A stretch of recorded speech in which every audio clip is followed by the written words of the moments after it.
કેમ? તો કે આ રાજુને તમે તરબૂચ આપ્યું હતું ને, રાજુ કે અરે હમણાં કહી દેશે. એને વેચી નાખ્યું લારીવાળાને. એ તરબૂચ મેં લઈ લીધું, એમાં આટલી સોના મોર ભરી હતી. રાજા કે ગમે એટલું આપણે બીજાને સુખી કરવા જઈએ, પણ ઠાકોરજીને જે લીલા કરવી હોય એ જ કરે છે. આપણા હાથમાં કશુંય નથી. પ્રભુ કરે સો ભલે કરે, ચિત્ત તું સિદ્ધને ચિંતા કરે, કૃષ્ણને કરવું હોય તે કરે.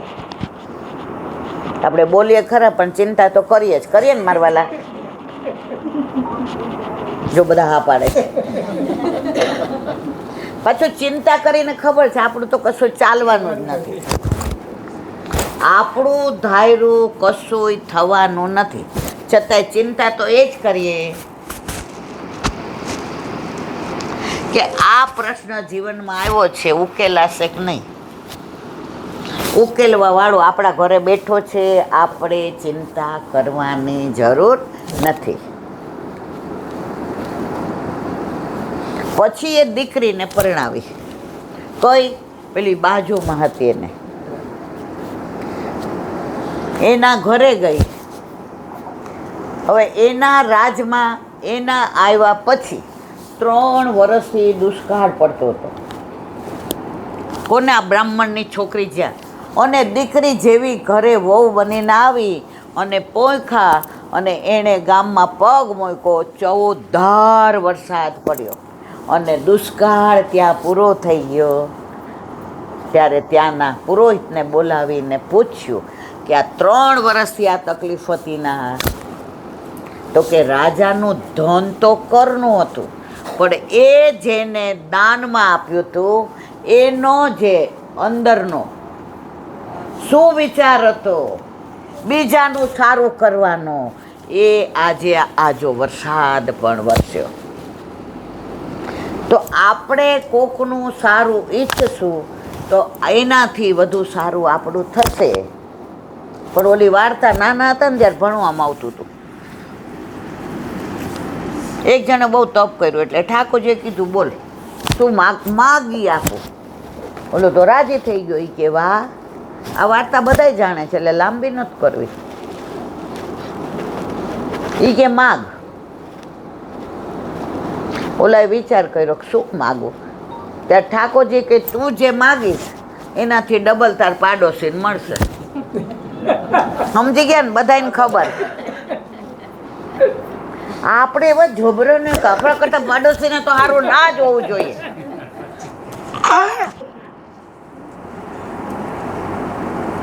એટલે આ વાણિયો હતો. એ કે મારી એક આંખ ફૂટે. સમજી ગયા? હંમેશા તમે માર કરજો જીવનમાં. તમે કોઈનું સારું ઈચ્છશો ને ઠાકોરજી તમારું એનાથી વધુ સારું કરશે કરશે કરશે, એમાં કોઈ શંકાને સ્થાન નથી. એક શેઠ હતા,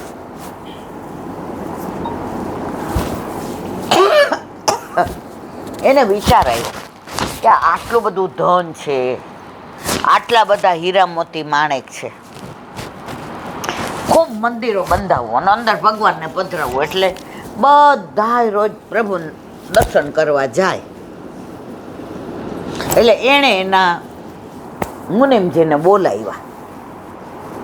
એ કે આપણી પાસે કેટલા પૈસા છે? એ કે ગયણા ગણાય ને એને વીણા વીણાય ને તોય તમારી કોઠીમાં હમાઈ ગયા છીએ. એ કે આપણે આ ગામમાં ઓછામાં ઓછા 100 મંદિર કરીએ તો? એ કે તોય તમારી પાસે એટલું વધશે કે તમારે ચિંતા કરવાની જરૂર નથી. રાજાએ 100 મંદિર બનાવ્યા. કેટલા? અને અંદર 100 સ્વરૂપ વધારાવ્યા અને 100 પૂજારી રાખ્યા. બધા રાજાના શેઠના વખાણ કરે, પૈસો તો આમ જ વપરાયો. આ જો ભગવાનના દર્શન કરવા જાય છે, આપણી વૃત્તિ કેટલી સારી થાય. આપણને સવારે કેવો આનંદ આવે છે, ઉઠીએ ત્યારથી ને નાઈને આપણને મંદિર જવાનું મન થાય.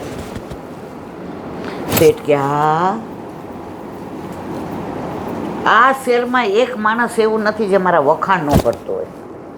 શેઠે શેના માટે કર્યું તો બધાય મારા 100 મંદિર, 100 પૂજારી અને 100 સ્વરૂપ બિરાજે. શેઠ એકવાર પણ દર્શન કરવા ગયા નહીં. પ્રભુએ વિચાર કર્યો, લાતો કે ભૂત બાતો સે નહીં માનતે. ઘણા હોય ને એ વાયરા નો રે, હાયરા રે. હવે રાજાને હતો, અરે શેઠને હતો શેરનો ધંધો, રોજ ઉથલ પાછળ થાય ને, અત્યારે થાય છે ને. જો બધા કેવા રાજી થઈ ગયા શેરની વાતો આવી એટલે. એકવાર સાંજે મુનિમ આવ્યો આમ કરીને, કે શું થયું? કે 100 કરોડની ખોટ ગઈ. કેટલા મંદિર કેટલા બનાવ્યા હતા? અંદર ભગવાન કેટલા હતા? પૂજારી કેટલા હતા? અને ખોટ કેટલાની ગઈ?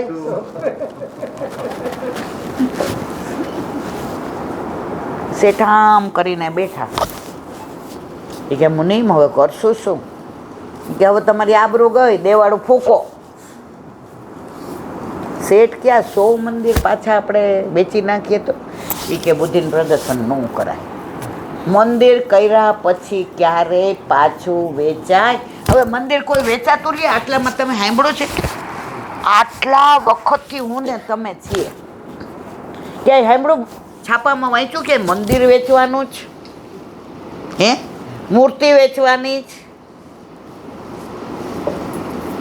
મુનિમ કે તમારા ખોટ ગઈ ને એટલે તમારી જરાક મગજ.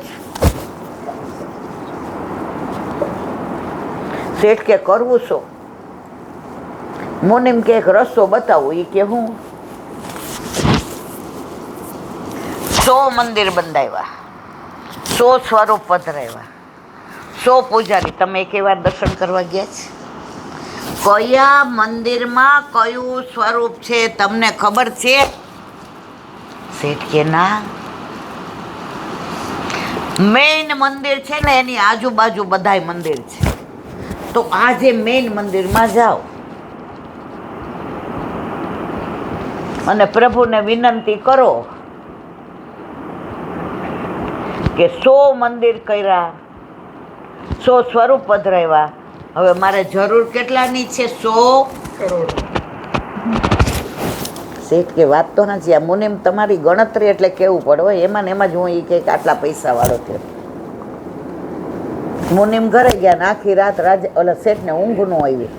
કેવી રીતે માગવું, કેવી રીતે વાત કરવું. સવાર પડી, નાય ધોઈ, તિલક બિલક કર્યો, જિંદગીમાં કોઈ દી નહોતું કર્યું. માગવું હોય એટલે પછી પ્રમાણે વ્યવસ્થા કરવી પડે ને. મંદિરમાં ગયા એટલે પૂજારી વિચાર કરે, શેઠને જોયા નથી. અને આજે ગાડી પાર્ક કરીને આમ નીચું મોઢું કરી, પહેલાંના જમાનામાં શેઠિયાઓ ધોતી, બંડી ને ટોપી પહેરતા. ટોપી નીચે ઉતારીને આમ કરીને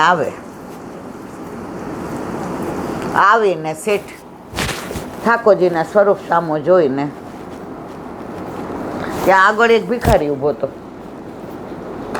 શેઠની પહેલા, શેઠ એની પાછળ.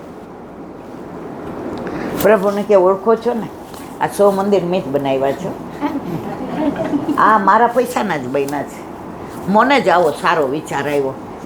મને એમ થયું એક નહીં 100 જ બનાવો, અને 100 જુદા જુદા સ્વરૂપ બનાવે. ઠાકોરજી કે બરાબર, ત્યાં તારું જ છે બધું, હું તારો, પણ તોય જ મને મળવા તો આવતો નથી. રોજ તું મને માગવા મારી પાસે આવે છે, કોક વાર મળવા આવ્યો હોત ને તો તારે માગવા આવવાની જરૂર પડત.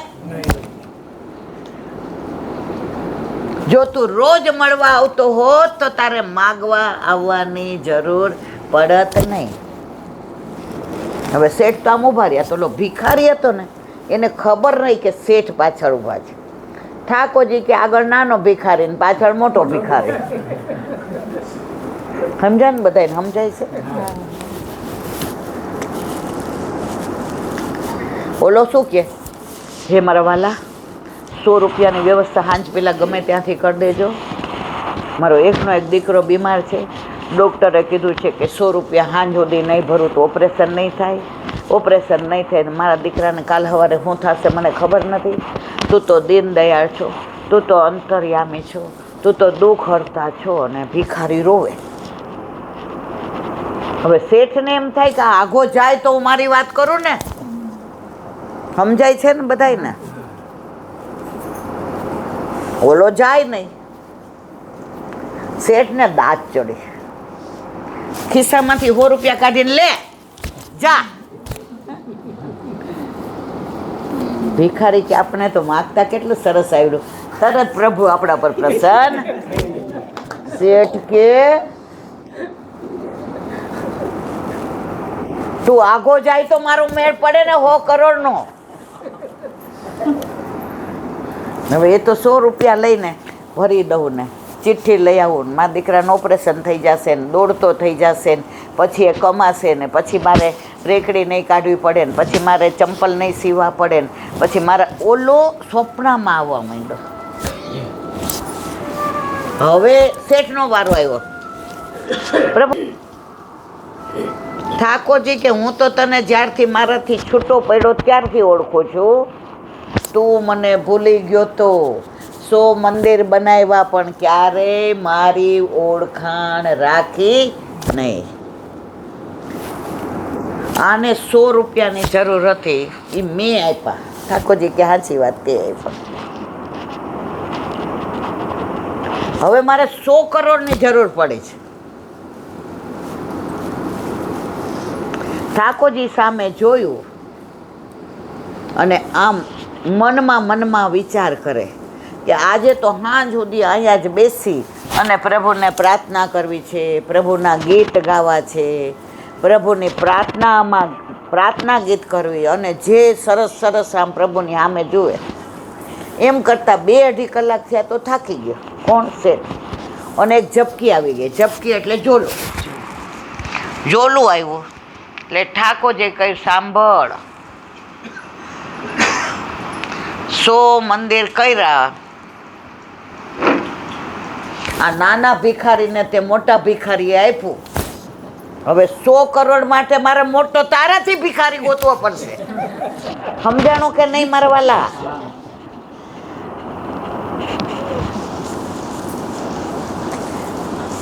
શેઠ કે 100 રૂપિયા વાળો ભિખારી કહેવાય અને 100 કરોડ માગવા વાળો ભિખારી કહેવાય. આવી ભીખ માગીને મારે જીવવું નથી. પ્રભુ મારે ભિખારી નથી બનવું. તો તારે શું બનવું છે? તો કે મારે પૂજારી બનવું છે. મતલબ પૂજારી બાજુમાં ઊભો કે આપણી નોકરી ગઈ. ત્યારે પ્રભુએ કીધું કે 100 ચૂહા માર કે બિલ્લી હજકો ચલી. આજે તને સમજાયું કે પૈસાથી સર્વસ્વ નથી. એટલે જ આપણા વલ્લભે કહ્યું છે ઠાકોરજી પાસે આજે નહીં, કાલે નહીં, ક્યારેય કશોય મંગાય નહીં. એને ખબર નહીં પડતી ઠાકોરજી ગાંડા છે, આપણે શું જોઈએ શું નહીં. આપણું છોકરું નવું ચપ્પુ આવ્યું હોય અને આમ ખોલીને જેવું રમવા જાય તો આપણે ખેંચી લઈએ કે ન ખેંચી લઈએ? અને ન દે તો લાફો મારીએ કે નહીં મારવાલા? છોકરાને સારું લાગે રમકડું લઈ લીધું, પણ એ રમકડું એના હિતમાં નહોતું એટલે લીધું. એટલે જીવ કે છે પ્રભુ આ રમકડું છે આપણું, આપણે બધાય પ્રભુના ખીલોના છીએ. રાખના રમકડા મારા રામે રમતા રાખ્યા રે. મૃત્યુ લોકની માટીમાંથી માનવ કઈને ભાગ્યા રે. રાખના રમકડા, આપણે બધાય પ્રભુના રમકડા છે. પણ પુષ્ટિ માર્ગીય વૈષ્ણવ શું કહે છે ખબર છે?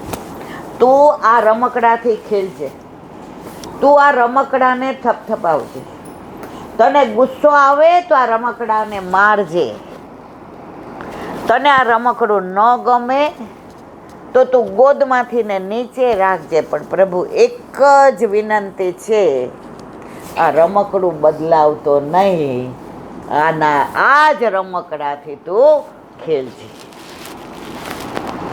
તો આપણા ઘરે આપણા માથે બિરાજતા આપણા ઠાકોરજીનું આપણે રમકડું હોઈએ કે માં હોઈએ, આપણા પ્રભુ આપણને છોડીને આજે નહીં કાલે નહીં ક્યારેય ક્યાંય જતા